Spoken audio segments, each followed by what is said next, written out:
아리아리랑 수리수리랑 아라리가 났네. 아리랑 아저씨고 아라리가 났네. 성담리 큰 말엔 최선 팔국창 성공리 서당골에 안겨놓은 성상 아리아리랑 수리수리랑 아라리가 났네. 아리랑 아저씨고 아라리가 났네. 이려다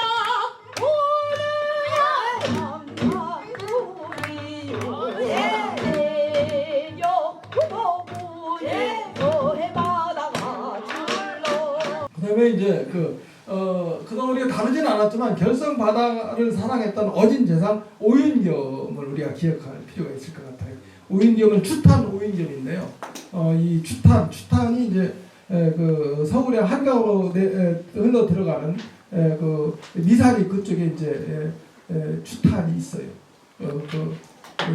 가래 마을이라고 하거든요.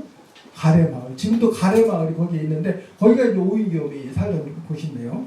이 오윤겸이 어쨌든 그 처가가 바로 이 결석이었고, 그래서 이 오윤겸은 물론 그 오윤겸이 그 사마공 오윤겸의 그 처부, 그러니까 장인인 이응화가 수록되어 있는데 바로 그 추탄 오윤겸도 한번 우리가 기억할 필요가 있다는 말씀을 드립니다.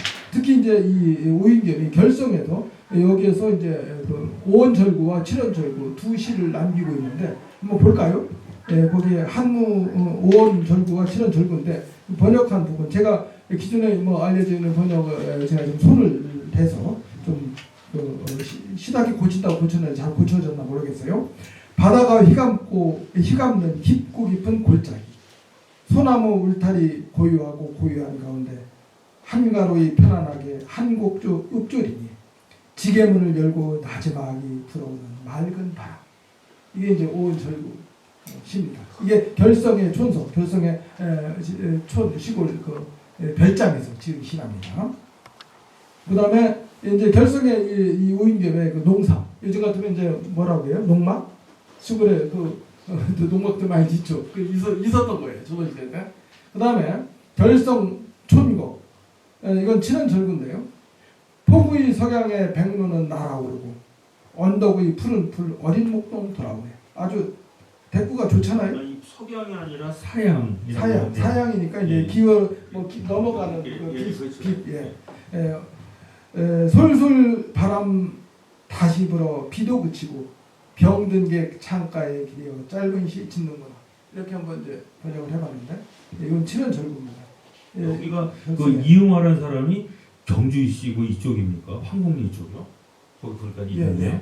집성촌으로 형성된. 이 경주시가 홍성에서 굉장히 그 세력이 컸다 그러더라고요. 네. 그래서 확인은 제가 못 해봤는데. 예. 어쨌든 처가와 관련해서 결성과 인연이 있었고 어렸을 때 여기서 많이 드나들었고 이 처가가 중요합니다. 처가가 어디냐? 처부니까 그렇죠. 부항면 황금리라고 돼 있으니까. 그 다음에 이제 그 희조작가 남구만, 이분은 되게 잘 알잖아요. 동창이 밝았느냐 노고질이 우지진다 뭐 이런 시조로 유명한 이 소론의 영수인데 이 그 남구만도 이제 이 결성과 밀접한 관련이 있죠. 남구만은 외가가 이제 결성 부항입니다. 부항에 인물이 많았네요. 부항이 어디 있냐면은 저 광천 가는데 핫계리라고 들어보셨죠? 그 홍성역에서 가면 그 핫계리 있어요. 남당 한원진의 처가도 그쪽에 있었거든요. 네. 그쪽이에요. 남구만의 이제 외가가 이제 부항면 내현리, 여기서 태어나서 이곳에서 쭉 살았답니다. 18살 때 이제 관리를 하고 이제 부친을 따라 서울로 이주를 해서 이제 서울에서 과거 시험을 봤기 때문에 이 남구만에 이제 과거 시험 볼 때 이 거주지는 이제 뭐 결성은 되어 있지 않습니다만 어쨌든 예. 그러니까 그 일대에 이제 그리고 이제 이 결성에서 지은 아까 말씀드린 동창이 밝았느냐 노고질이 우지진다 소치는 아이는 상기한이 이르느냐 제너모 서대긴 밭을 언제 갈려 하나니. 이게 이제 김천택의 청구영원에 수록되어 있는데 이것이 이제 48살에 지었다고 합니다. 뭐 결석에서 지었다 보니까 그리고 이제 그것을 이제 남권의 문집에는 이 시조를 한문으로 번역해서 실어놨죠. 예, 제대로 번역이 된다. 그건 제가 한문이 약해서 모르겠는데 어떻습니까? 잘하셨습니다. 시조를 한문으로 번역한 게 잘 돼 있나요? 근데 문집에 이게 시조 있대요. 이게 이제 지금 말하자면 제가 젊을 때 안 일어나잖아요. 이놈아 해가 중천에 떴는데 여태까지 안 일어나고 뭐 하고 있어 이런 내용인데 그걸 참 우스갯소리로 만드신 거죠. 뭐. 예.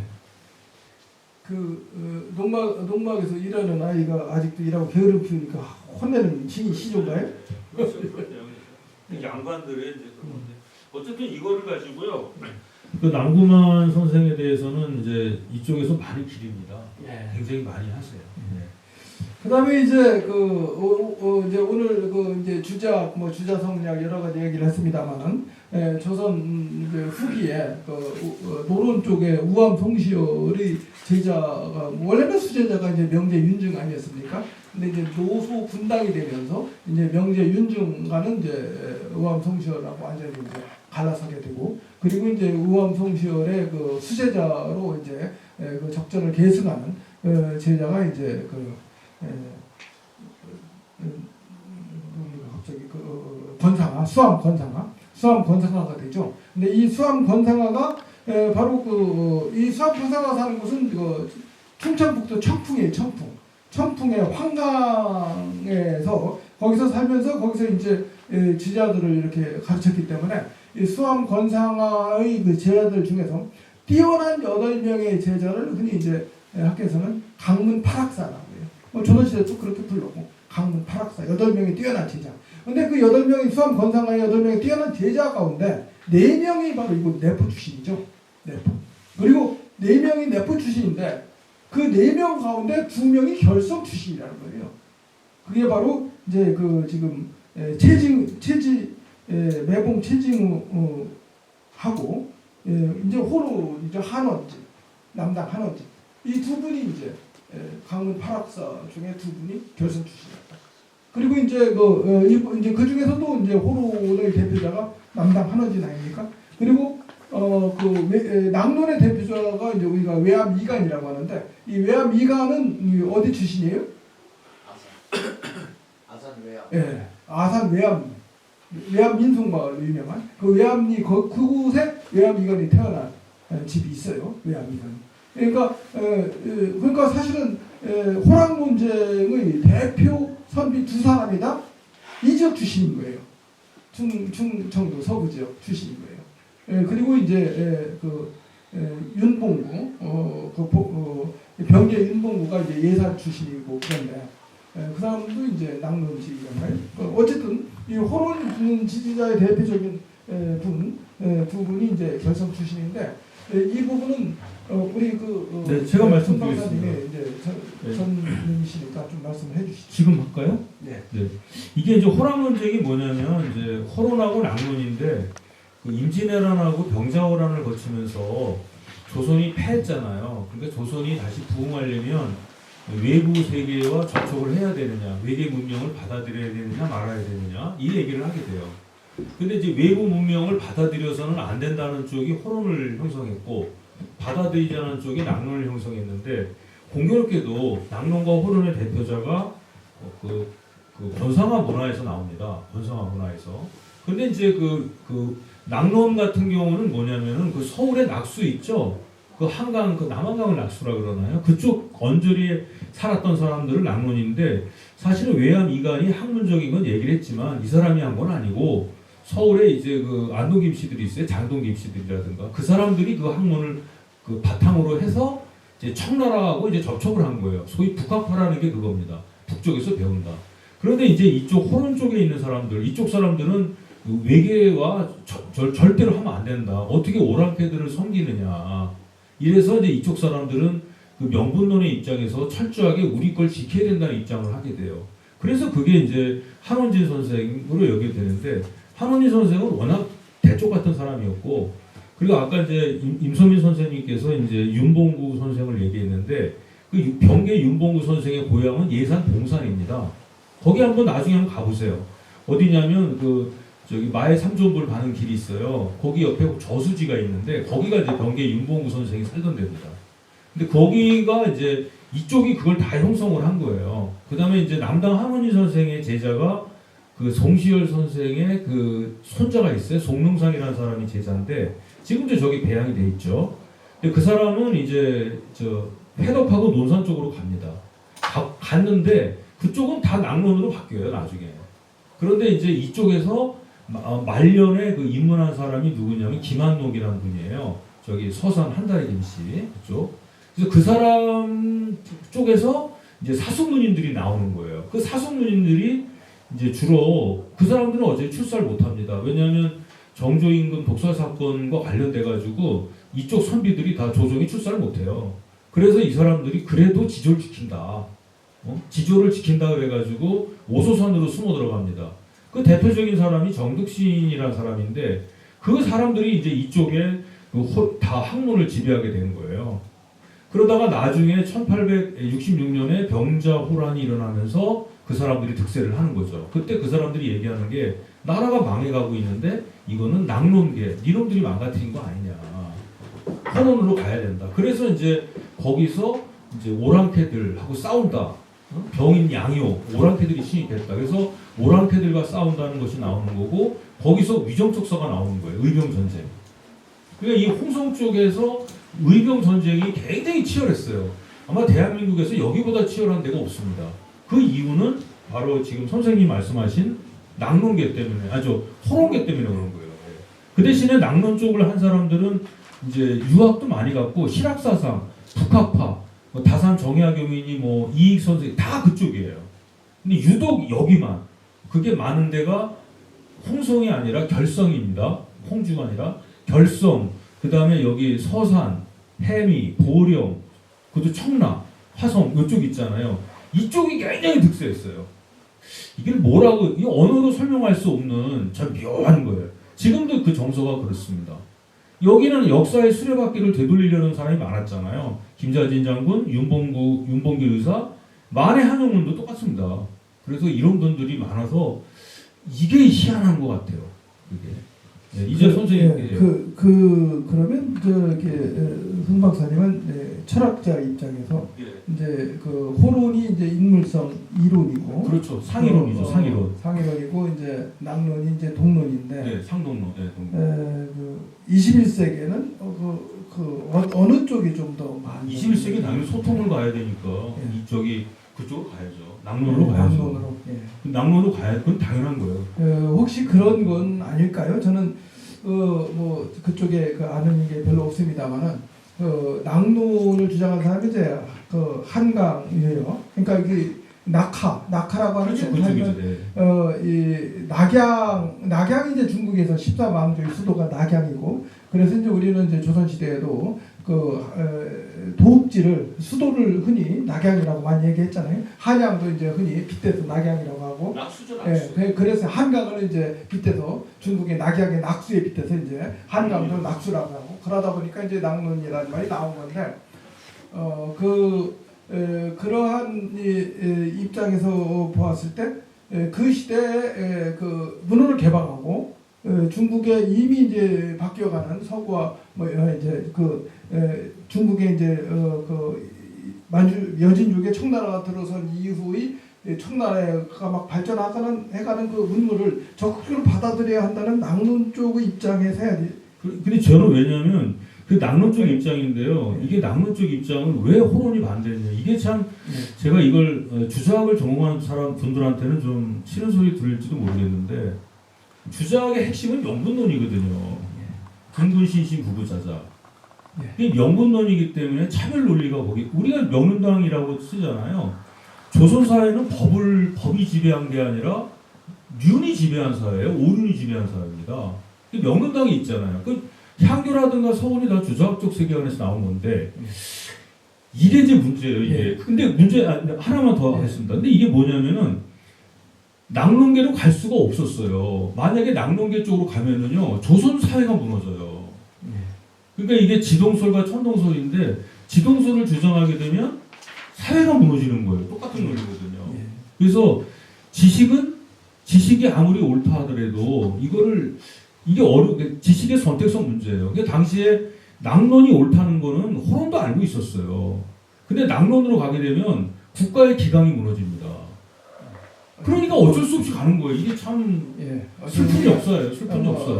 이 사회 패러다임을 바꾸기가 쉽지 않은 건데. 그렇죠. 사회가 무너지니까. 저 천주교가 수용되는 과정도 이제 사실 그렇죠. 그렇죠. 다 그런 겁니다. 예. 근데 이제 시대가 바뀌어가지고 그때 이제 순국하고 이제 처참하게 그 이슬로 형장 이슬로 사라진 사람들을 오늘날은 이제 다시 또 그들을 되새겨가지고 기억을 하려고 하는. 지금 호론계가 이제 보수를 형성하고 낙론계가 진보를 형성한다 그러는데 우리나라 거꾸로 돼 있어요. 그러니까 일본에는요 보수주의자들은요 반미합니다. 반미. 진보주의자는 친밀하거든요. 근데 우리나라는 보수주의자들은 친밀을 하고 진보주의자는 반미를 해요. 일본은 거꾸로 돼 있어.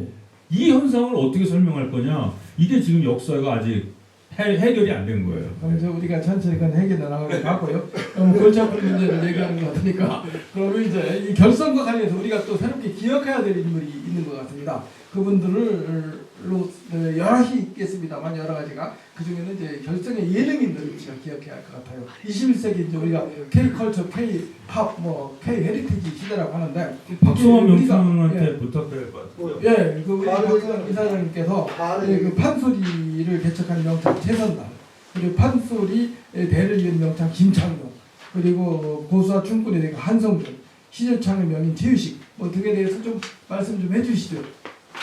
최유식은 잘 모르겠어요. 예, 아시는 분들만 말씀 좀 해주시죠. 끝날 때가 됐죠? 네. 네. 제가 뭐 다 아는 얘기 말씀인데 제가 늘 듣고 늘 했던 말씀인데 최선달 같은 경우는 다 아시겠지만 바로 여기 성남리에서 출생을 했고 1726년생인데요. 그때로서는 장수하신 분이죠. 돌아가시고 나서 그 취직을 받기를 벼슬을 받기를 가선대부를 받으셨죠. 그래서 누가 뭐라고 해도 이분은 어쨌든 양반 집안 후손인 것은 분명한 거죠. 양반 아니면서 그렇게 선달이라든지 가선대부 받을 수 없었을 거니까. 그래서 영조 때 어전에 들어가가지고 최초의 어전 명창이 됐다고 그래요. 그건 분명한 사실인 것 같아요. 조선 창극사라고 하는 1940년도 정노식이라고 하는 지식인이 쓴 책에 처음 기록이 나오는데 판소리 유래와 역사 그리고 판소리 인물들에 대해서 쭉 써는 판소리 이론서입니다. 근데 정노식이 쓴 글에 많은 신빙성을 가지고서 지금 학자들이 계속 분석하고 인용을 하는데 판소리계 성경이라고 바이블이라고 이렇게 칭해요. 그런데 여러 가지 논란도 있었지만 누구도 논란을 붙이지 못하고 인정하는 건 뭐냐? 판소리 최초의 명창, 최초의 광대는 결성 최선달이다. 이 문구에는 누구도 이해를 못 알았어요. 근데 또 못지않게 그게 전설의 인물이지 뭐 지금 진짜 실물이겠냐 이렇게 생물연대도 안 밝혀졌을 때는 이해를 하다가 1996년도에 여기 최재설이라고 하는 면장님이 부임해 와가지고 마침 그 최재설 원장의 집안이 이 결성 최씨들이었다고 그래요. 그래서 그 해주 최씨들 시제 때 말씀드렸더니 그 중에 어른 하나가 그런 분이 있었어. 그래서 그때 이제 생가지와 묘소를 발견해가지고 묘비에 써 있는 것을 확인하면서 그 직선들이 그때야 실토를 했대요. 실제로 어전에서 명창 소리를 들었다더라. 벼슬을 받았다더라. 그 전에는 광대니 뭐니 하면은 양반집안 광대라는 게 굉장히 천시했기 때문에 집안 어른들이 쉬쉬했다는 거죠.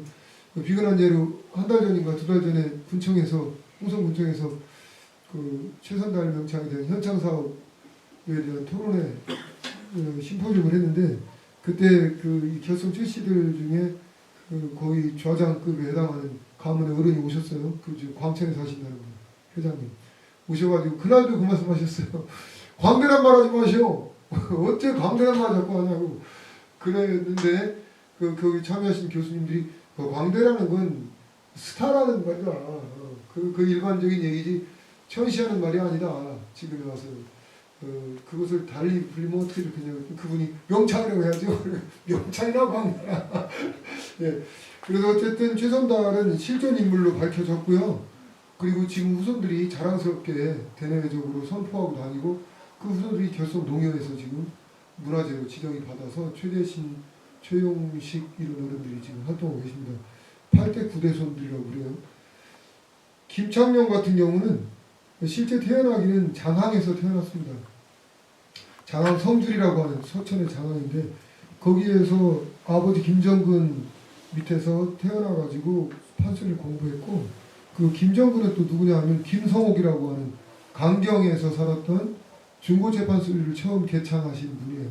그리고 진양조라고 하는 아주 그 느린 민속악의 장단, 그 진양조 장단은 지금 기악이나 성악이나 춤에서 빠뜨릴 수 없는 중요한 음악적 요소거든요. 가장 느리고 아주 서정성 강한 음악인데 그것을 처음 만든 사람이 이 김창룡의 할아버지인 김성옥입니다.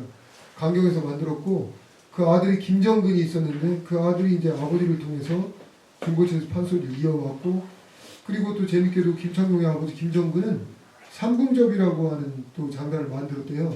그 조선 창세에 다 있는 얘기인데 그래서 정무식이 쓰기를 뭐라고 썼냐면 이를 보아 김정근에 대한 설명을 한 다음에 아버지는 진양조를 창시했고 중고체를 만들고 아들 김정근은 삼궁접이를 만들었으니 이를 보아 조선 소리의 곡조는 김문에서 거의 다 되다시피 했다 라고 극찬해놨습니다. 이런 집안인데 이 김창룡은 일제강점기의 최고의 스타 중에 하나였어요.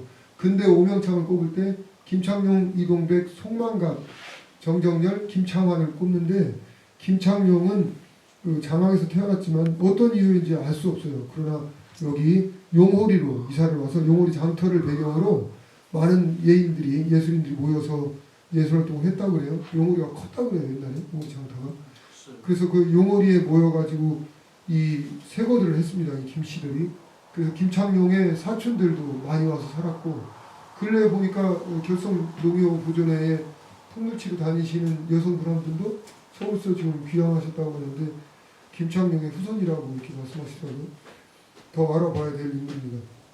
한성종 같은 경우도 뭐 너무 잘 아시지만 조선 근대춤의 아버지라고 불립니다. 이거 제가 부르는 게 아니라 무용계에서 춤 쪽에서 공식적으로 이렇게 불러요. 근대춤의 아버지라고. 실제로 민속에서 벌어졌던 또 궁정에서 벌어졌던 여러 가지 춤들을 무대 종목화시킨 분이 한성준입니다.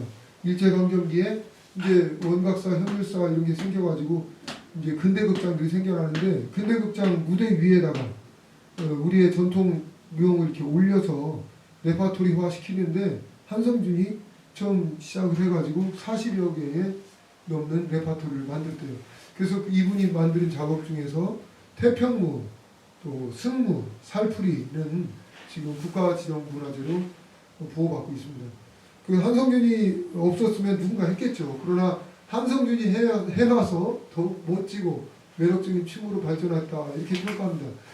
한성준이 바로 이 갈산 사람이잖아요. 대단한 인물이죠. 한성준은 지질이 가난했대요. 그리고 여기는 세습적인 음악가 집안이에요.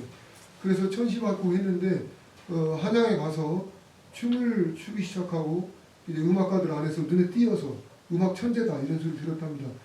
감옥을 다 능통했거든요. 노래로 성공은 하지 않지만 노래하는 사람들의 반주를 최고 잘 쳤어요. 그래서 고음반, 그러니까 유성기 음반을 1920년대 30년대 많이 넣었는데 그때 기악 반주라든지 또는 판소리 명창들의 반주는 거의 한성준이 했습니다. 한성준이 기가 막히게 쳐요. 저희가 지금 들어봐도 지금처럼 이렇게 딱딱딱 맞춰 치는 게 아니라 정박으로 그렇게 그냥 메트로놈처럼 가지 않습니다. 가만히 있다가 기가 막히게 그 구멍을 딱 차는 거예요. 그 뼈대를 딱 치려. 추임새를 딱 집어넣어. 그러니까 절묘하게 쳐요. 그러니까 음악을 바삭하게 알고 있는 거죠. 그래서 그 한성준 이후로 한성준만큼 잘 치는 사람 없다는 말이 있어요. 지금. 명무이고 안무가이고 반주가 음악가로서 대단한 인물입니다. 최유식은 제가 잘 알지 못해서 오늘 설명드리겠습니다. 네, 박수 한번. 아주 마무리 말씀 잘 해주신 것 같습니다. 이렇게 이제 우리가 1년간에 걸쳐서 조선시대 그 502 결성 동원에서 바로 의미 있는 결성 동원에서 조선시대 500년간의 그 결성의 역사를 간략하게 살펴보았습니다. 이렇게 함께 살펴보다 보니까 조선 그 후기 그 학문을 이렇게 한때 주도했던 인물들이 이제 결성해서 배출되기도 하고, 그리고 근현대로 넘어오는 시기에 당대 그 예능, 뛰어난 예능인들도 이제 이곳에서 배출을 했습니다. 뭐 그 결성의 이러한 그 역사적 문화적 역량을 이렇게 살펴보니까 아마 머지않아 21세기 대한민국의 학계와 문화도 K컬처도 아마 결성해서 좀 리드해 나갈 그런 시기가 이제 역량은 충분히 갖추고 있으니까 이제 그 기회가 되면 이루어지지 않을까 이런 기대까지 해봅니다. 예, 이제 이게 저희가 이 프로그램을 어떻게 만들게 됐는지 그 내역을 좀 말씀드리겠습니다. 그러면 좀 더 좋으실 텐데, 이게 이제 저희가 이제 결성 향교에서 이제 유교적 가치와 아니면 이제 현대 문화 또는 이제 향교를 어떻게 활용하면 좋으냐 이런 걸 했었는데, 그때 이제 저희가 같이 얘기를 하면서 어떤 게 있었냐면 유교 일반이라든가 또는 유교적 가치 현대화 이런 얘기들은 많이 있었어요. 근데 결국 이게 우리가 이 사업을 구현할 때는 이제 때와 장소에 맞아야 되는데 이 사업을 지금 결성해서 하고 있단 말이죠. 그래서 이제 결성해서 하려면 결성을 알아야 되지 않느냐. 아무리 좋은 것이 있다 하더라도 그것을 결국 결성해서 구현하는데 그럼 결성을 알아야 되지 않느냐. 근데 그때까지만 하더라도 결성에 대한 지식이 많이 없었습니다. 이게. 그래서 이제 정교님하고 상의를 해서 그래서 이제 하는데 이제 마침 동원에서 이 프로그램이 열렸었고요. 재작년에 한 번 프로그램이 있었어요. 재작년에 독립운동사 그걸 하고 했었는데 그 다음 해에 우리가 또 맡아서 했어야 되는데 그때 공모사업에서 이게 선정이 안 됐어요.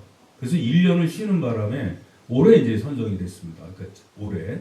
그래서 올해 선정이 됐는데 이게 매년 선정이 되는 게 아니라 들쑥날쑥하기 때문에 도저히 안 되겠어요. 그래서 이렇게 해서는 안 되겠다. 그래서 이제 차츰차츰 일단 할 때마다 하나씩 하자는 얘기가 이제 있었고, 그래서 올해 이제 그러면 결성의 역사와 문화가 어떤지 그걸 한번 보자. 그건 지방 소도시에서는 그걸 하기가 어렵습니다. 그래서 이제 그걸 하게 됐어요. 그래서 이제 제가 급히 이제 임선민 박사님을 모셨고, 근데 이것을 한다 하더라도 이거를 널리 알리려면은 요즘에 그 책 같은 거 안 봅니다. 방송도 잘 안 보고. 그래서 이걸 노래나 그런 데 띄울 수밖에 없는 거예요. 그래서 이제 이거 하다가 이제 박성환 선생이 이걸 맡아서 이제 하게 된 겁니다. 그래서 이제 임선민 박사님이 원고를 쓰시고 그 원고를 박성환 선생이 완벽하게 이제 시나리오로 만들어서 판소리로 띄운 거죠. 그렇게 해가지고 올해 이제 이걸 하게 됐습니다. 근데 이제 안타깝게도 내년부터는 또 이 프로그램이 사라집니다. 우리가 이제 선정이 안 돼가지고. 그래서 이게 길게 나가야 될 텐데 지금 현재로서는 그저 안타깝죠. 그러나 이건 어떻게 할 수가 없어요. 그래서 이제 다음에 저희가 또 이걸 하게 되면 그때는 한번 오늘 여기서 빠진 거 근현대 부분도 하고 그 다음에 이제 결성 지역의 학문 내역들 이런 것도 우리가 하도록 해보겠습니다. 올해가 끝나고서 이제 내년에 이게 이어져야 되는데 이어지지 못하기 때문에 좀 안타깝죠. 그러니까 어떻게 우리가 할 수가 없습니다. 그래서 이 프로그램을 만든 취지가 그거였어요. 그래서 이제 동원해서 이제 임선민 박사님이 이거 강의를 하시고 그 프로그램을 이제 박성환 선생이 시나리오를 짜서 이제 그 판소리 하시는 분들하고 섭외를 해서 때에 따라 아마 가르치시도 하셨을 거예요. 지도도 하고. 그래서 그걸 띄워놓은 거예요. 그래서 이 강의가 이 결성의 역사와 문화가 바로 판소리라든가 그 음악의 형태로 나타나게 된 거예요. 그래서 이걸 보실 때는 같이 보셔야 돼요. 그래서 이게 새로운 장르가 될 수도 있어요. 문사철이 같이 가고 거기에 예까지 들어가기 때문에. 그래서 이게 됐는데 계속 이어졌으면 하는 좀 안타까움이 있는데 안 돼서 이제 이렇게 됐습니다. 나중에 다시 우리가 이어서 하게 되면 더 좋은 프로그램으로 여러분들께 또 찾아뵙는 기회가 되도록 하겠습니다. 그동안 고맙습니다. 네, 고맙습니다.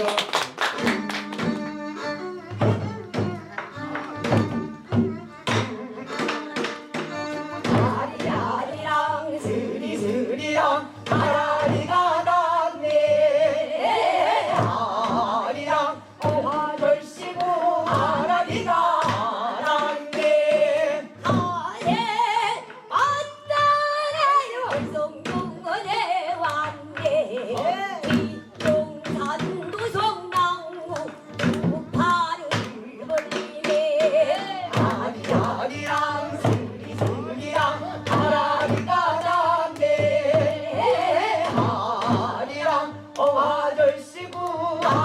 나라리가 남네 좋고 물 좋은데 고장결소 인심이 좁아서 인물도 만나네 아시고